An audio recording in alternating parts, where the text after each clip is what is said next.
As children, we all had some similar fears, whether it's just of the dark, of the closet, or the thing hiding underneath your bed. Well, today we're gonna get to know that creature. I'm David, this is Terrorble Reviews, and if you like all things horror related, make sure you hit that follow button. Today we're gonna be taking a look at 2005's Boogeyman. Now, this is actually a movie that my best friend introduced me to years ago, and I have to say, honestly, I do like it, but it does have some issues. So without further ado, let's get into the review and see what I think of Boogeyman.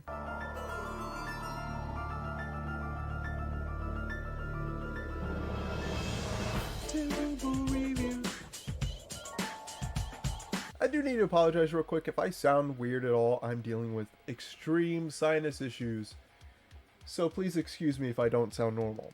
But let's get into the scores and see what I think of this movie. Starting off with terror, how scary is Boogeyman? Well, honestly, it does have some pretty terrifying scenes. Although the story is a little slow to get going after we get past the opening scene, it definitely utilizes its premise in interesting ways to make some terrifying scenes. So I'll be giving this one a 4 out of 5 for terror. Moving on to the effects, how were they in this movie?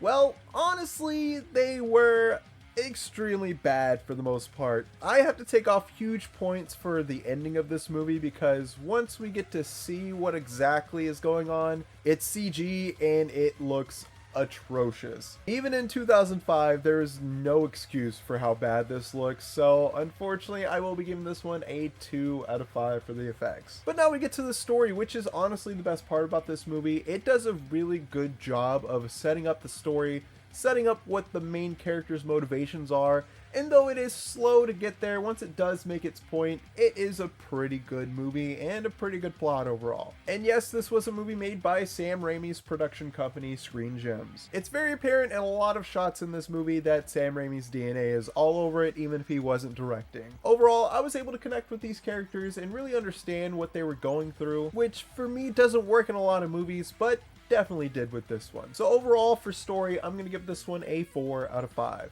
Lastly, is Boogeyman fun?